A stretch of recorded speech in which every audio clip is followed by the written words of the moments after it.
નમસ્કાર સાથીઓ, જય ભીમ। એક એવી બાબત માટે ચર્ચા કરવા આપની સમક્ષ ઉપસ્થિત થયો છું કે દસાડા વિધાનસભાનું અમારું પાટડી શહેરમાં હમણાં એક જે ઘટના ઘટી છે એ બાબતે બોલવું ખૂબ જરૂરી છે। પાટડી તાલુકાનો દસાડા તાલુકાનો એક બુદ્ધિસ્ટ અને એક આંબેડકરાઇસ્ટ કાર્યકર છે રાજરત્ન નાગવંશી કરીને, અને પોતે એક્ટિવિસ્ટ તરીકે નાનું મોટું કામ કરે છે। જાહેર જીવનની અંદર લોકો રજૂઆત કરતા હોય છે, પોતપોતાની બુદ્ધિ અને પોતાની ક્ષમતા પ્રમાણે કામ કરતા હોય છે। ક્યારેક કોઈને ગમતું હોય છે, ક્યારેક નથી પણ ગમતું હોતું, પણ એ ગમતું હોય ન ગમતું હોય એની અભિવ્યક્તિના રસ્તાઓ હોય છે, કઈ રીતે એને અભિવ્યક્ત કરી શકાય। તાજેતરમાં એક ઘટના ઘટી કે અમારા સ્થાનિક ધારાસભ્ય ભાઈ શ્રી પી કે પરમાર દ્વારા માનનીય મંત્રીશ્રીને એક બાબા સાહેબનો ફોટો અર્પણ કરવામાં આવ્યો છે। સામાન્ય દ્રષ્ટિએ એ ઘટનામાં હું વ્યક્તિગત રીતે કોઈ જ વાંધો જોતો નથી। ફોટાની નીચે એમણે પોતાનું નામ લખેલું હતું અને ઘણા બધી જગ્યાએ આવા જે શિલ્ડ અપાતા હોય છે એની અંદર લોકો પોતાની સંસ્થાનું નામ, પોતાનું નામ લખતા હોય છે। ખૂબ સ્વાભાવિક બાબત હતી, ખૂબ સામાન્ય બાબત હતી। ઠીક છે, ઉપર સૌજન્ય શબ્દ લખ્યો હોત તો વધારે યોગ્ય હતું, પરંતુ મારી દ્રષ્ટિએ એવી કોઈ ગંભીર બાબત હતી નહીં। પરંતુ આ રાજરત્ન નાગવંશીને એમાં કંઈક ખોટું દેખાણું અને એમણે માન્ય ધારાસભ્યશ્રીને ફોન કર્યો। ફોન કરીને એ ઓડિયો ક્લિપ પણ અત્યારે સોશિયલ મીડિયાની અંદર જાહેર છે। એમાં એ સાહેબ અને તમે એને ખૂબ માનવાચક શબ્દોથી કહે છે કે તમે આ ખોટું કર્યું છે, તમારે બાબા સાહેબના ફોટા નીચે તમારું પોતાનું નામ લખવાની જરૂર ન હતી। માન્ય ધારાસભ્ય શરૂઆતમાં તો ખૂબ સારો જવાબ આપે છે। ફરીથી કહું છું, મારા વ્યક્તિગત રીતે હું ચોક્કસ માનું છું કે આમાં કંઈ જ અજુગતું, કંઈ જ ખોટું હતું નહીં। અને એક સંવિધાનિક પદ ઉપર બેઠેલા વ્યક્તિ તરીકે એમની પાસે એવી અપેક્ષા હતી કે એમને એનો ખૂબ સારા શબ્દોની અંદર ખૂબ સરસ રીતે એનો જવાબ આપી શકાય એમ હતો, અને વાત ત્યાંને ત્યાં નિવડ આવી જતો હતો। ઓલમોસ્ટ વાત પૂરી થઈ ગઈ હતી, પરંતુ બીજા કોલની અંદર માન્ય ધારાસભ્ય જે શબ્દનો ઉપયોગ કરે છે, જે ભાષાનો ઉપયોગ કરે છે, એ કોઈ રીતે સ્વીકાર્ય ભાષા નથી। જ્યારે તમે સંવિધાનિક પદ ઉપર, એક ધારાસભ્યના આવા ઉચ્ચ પદ ઉપર તમે બેઠા હો છો, ત્યારે તમારી પાસે અપેક્ષા હોય છે કે તમારી પાસે શબ્દનું ચયન, એ તમારો વ્યવહાર, તમારું વાણી વર્તન એ તમને શોભવું જોઈએ। પરંતુ એ ઓડિયો ક્લિપ આપણી સામે દુર્ભાગ્યપૂર્ણ આવી છે। ત્યાં પણ ચલો એક વાતનો પૂરો થઈ જાય છે કે વાત પૂરી થઈ જાય, પરંતુ ત્યારબાદ આ રાજરત્ન નાગવંશીને અન્ય વ્યક્તિ દ્વારા ફોન કરીને ધમકાવવામાં આવે છે, બેફામ ભાષામાં ધમકાવવામાં આવે છે। એથી પણ આગળ વધીને એ યુવકનું અપહરણ કરવામાં આવે છે। એનો પણ વિડીયો ક્લિપ આપણી સામે છે, તમે જોઈ રહ્યા છો એ વિડીયો ક્લિપ પણ, કે જેની અંદર એ વ્યક્તિને અપહરણ કરીને લઈ જાય છે અને ખૂબ ખરાબ રીતે એને મારવામાં આવે છે। પોલીસ, મને લાગે છે કે પોલીસ એમને બચાવી પોતાની ગાડીમાં લાવીને હોસ્પિટલ મૂકીને જતી રહી છે, એ આપ જોઈ શકો છો। અને કઈ હાલતમાં આ વ્યક્તિ છે, મારી દ્રષ્ટિએ આ અતિ ગંભીર બાબત છે। પાટડીના ઇતિહાસની અંદર કદાચ આ પહેલી વાર બનેલું છે કે કોઈ તમારી આલોચના કરે ને આલોચના તમને એટલી બધી અસહ્ય લાગે કે તમે એની પર આ રીતે ઘાતકી હુમલો કરો અને એને આ રીતે ભયંકર રીતે તમે એને બેઇજ્જત કરો। એથી પણ અતિ ગંભીર મને બાબત એ લાગી કે હું સમગ્ર ગુજરાતની અંદર પ્રવાસ કરતો હોઉં ને જ્યાં જ્યાં સમાજના કાર્યક્રમો હોય, ખાસ કરીને અમારા દલિત સમાજના કાર્યક્રમો હોય, ત્યાં હું અમારા ખારાપાટ પંચપ્રજ્ઞાનું ઉદાહરણ આપું છું કે એટલો બધો સુનિયોજિત રીતે અમારું આ જે સમાજનું સંગઠન ચાલે છે એના અનેક ઉદાહરણો આપી શકાય છે। ખારાપાટે અનેક આઈએસ આઈપીએસ અધિકારીઓ આ વિસ્તારમાંથી આપ્યા છે।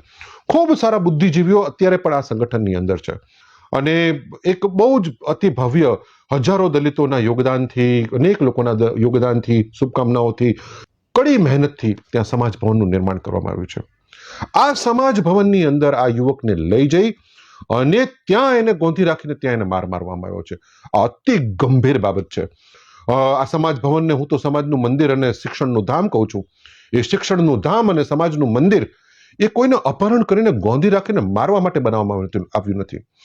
હજારો લોકોએ પોતાનું અમૂલ્ય યોગદાન એની અંદર એટલા માટે નથી આપ્યું કે આ ભવનની અંદર અસામાજિક પ્રવૃત્તિ કરી શકાય। એથી પણ દુર્ભાગ્ય રીતે ત્યાં સમાજના અમુક આગેવાનો હાજર હતા। એ આગેવાનોની પહેલી નૈતિક ફરજ એ હતી કે એ યુવાનને બચાવો, યુવાનને બચાવીને એને હોસ્પિટલ લઈ જવો।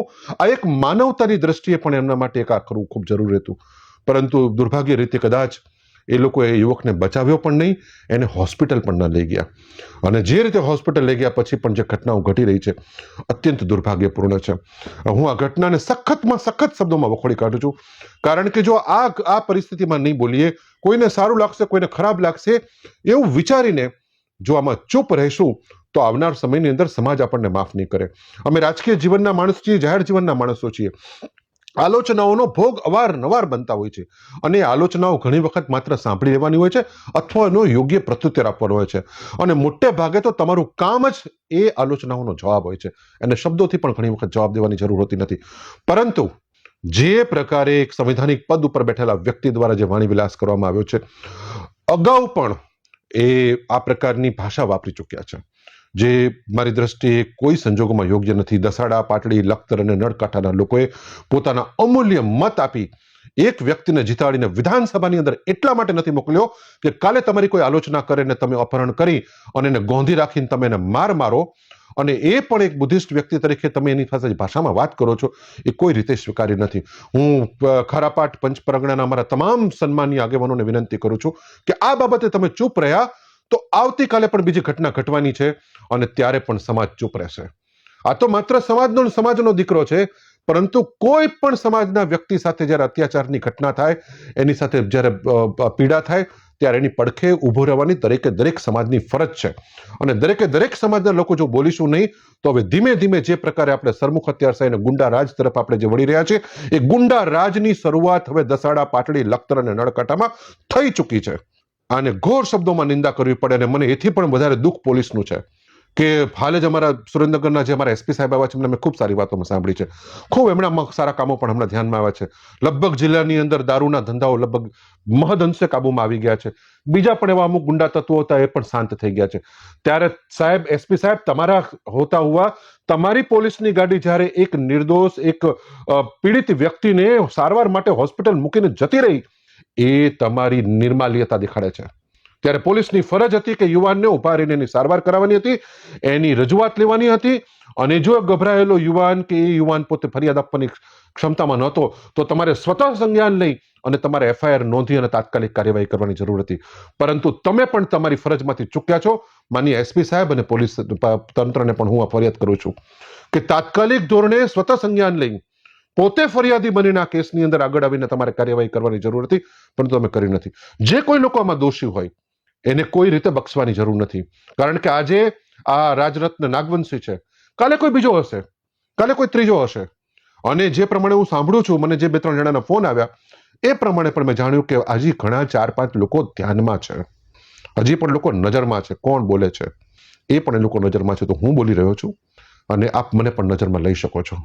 એટલે મારા ખારાપાટ પંચ પરગણાના તમામ સન્માનીય સ્વજનો, આગેવાનો, એ બધાને મારી 2 હાથ જોડીને નમ્ર વિનંતી છે કે તમે તમારા સમાજ ભવનનો ઉપયોગ અસામાજિક પ્રવૃત્તિ કરવા માટે દેશો તો કાલે ત્યાં દારૂના ધંધા પણ થશે અને કાલે ત્યાં બીજા પણ અસામાજિક અને અનૈતિક ધંધાઓ પણ ચાલુ થશે.